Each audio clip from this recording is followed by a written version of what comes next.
আসসালামু আলাইকুম। স্বাগতম অদার গল্পতে। আপনি যদি ভয় পেতে ভালোবাসেন তাহলে আপনার জন্য এই ভিডিওটা। আর যদি আমাদের চ্যানেলে নতুন হয়ে থাকেন এক্ষুনি সাবস্ক্রাইব করে রাখুন, কারণ প্রতিনিয়ত আমাদের এই চ্যানেলে এইরকম ভয়ানক ভিডিও আসে। তো বেশি দেরি না করে গল্প শুরু করা যাক। রাতের শহর সবসময় যেমন সরগরম থাকে তেমনটা নয়।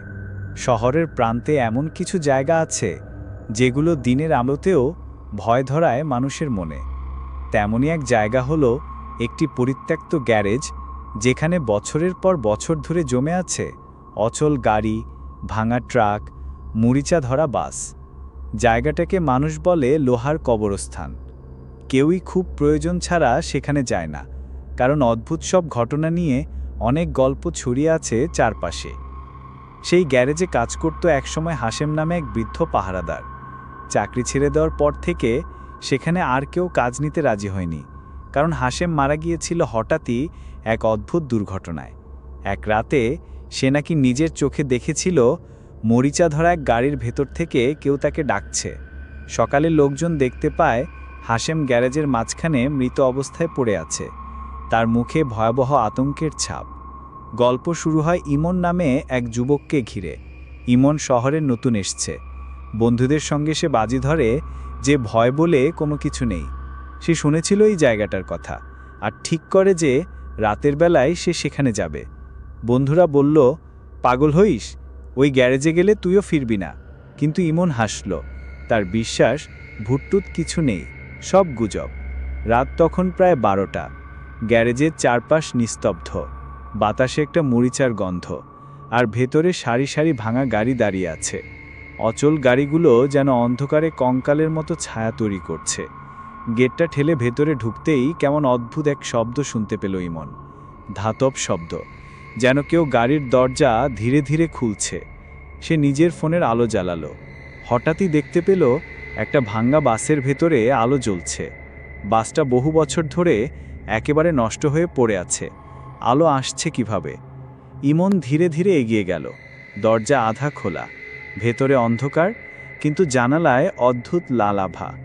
ভেতরে ঢুকতেই ঠান্ডা হাওয়ার ঝাপটা খেল। আর তখনই সে শুনতে পেল ফিসফিসানি। এখানে এসেছো কেন? কেউ কি তোমাকে পাঠিয়েছে? ইমনের শরীর কেঁপে উঠল। আলো এক ঝলক নিভে গেল, আর ভেতরে সব নিস্তব্ধ। সে ভয় চেপে রেখে বাস থেকে বেরিয়ে এলো, কিন্তু বেরোতেই দেখল গ্যারেজের মাঝখানে এক গাড়ির দরজা হালকা খোলা, আর ভেতরে নড়াচড়া হচ্ছে, যেন কেউ বসে আছে। সে এগিয়ে গেল। ভেতরে তাকাতেই হঠাৎ দরজাটা জোরে বন্ধ হয়ে গেল। অন্ধকারে ভেতর থেকে শোনা গেল জোরে শ্বাস ফেলার শব্দ। ইমন ভয়ে পিছু হটল। হঠাৎই তার চোখে পড়ল পুরনো একটা অ্যাম্বুলেন্স। গাড়িটার কাচ ভাঙা, কিন্তু ভেতর থেকে আসছে হালকা নীল আলো। সে তাকাতেই দরজা নিজে থেকেই খুলে গেল। ভেতরে এক স্ট্রেচারে বসে আছে ছায়ামূর্তি। রক্তমাখা সাদা কাপড়, মুখ ঢাকা, কেবল দুটি লালচে চোখ জ্বলজ্বল করছে। মূর্তিটা ধীরে ধীরে উঠে দাঁড়ালো। ইমন আতঙ্কে পেছাতে পেছাতে পড়ে গেল। তখনই কানে এলো অনেকগুলো গলার আওয়াজ একসাথে।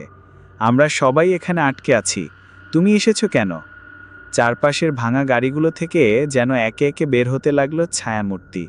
মরিচা ধরা ট্রাক, ভাঙা জিপ, সব গাড়ির ভেতর থেকে ভেসে আসতে লাগলো ফিসফিসানি। গ্যারেজটা ভরে গেল মানুষের অবয়বে। তাদের চোখ ফাঁকা, মুখে যন্ত্রণার ছাপ, আর সবাই ইমনের দিকে এগিয়ে আসছে। ইমন চিৎকার করতে চাইল, কিন্তু গলা দিয়ে শব্দ বের হলো না। শরীর জমে গেল। তখনই অ্যাম্বুলেন্সের ভেতরের ছায়ামূর্তি হাত বাড়িয়ে দিল তার দিকে। মুহূর্তেই সে অনুভব করল চারদিক থেকে অদৃশ্য হাত তাকে টেনে নিচ্ছে গাড়ির ভেতর।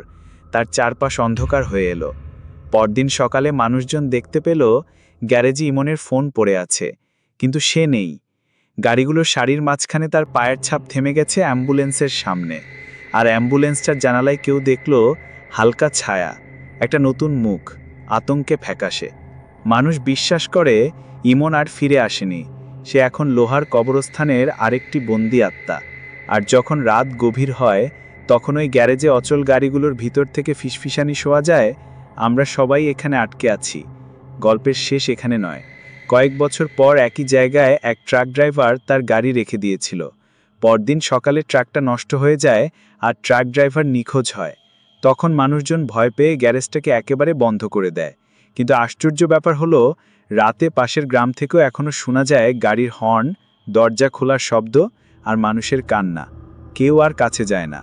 সবাই জানে একবার ঢুকলে আর ফেরা যায় না। ওটা শুধুমাত্র ভাঙা গ্যারেজের গ্যারেজ নয়, ওটা হলো অভিশপ্ত আত্মার কবরস্থান। আর আপনার সাথে যদি এরকম কোনো ঘটনা ঘটে থাকে, অবশ্যই আমাদেরকে ইনবক্স করে পাঠাবেন।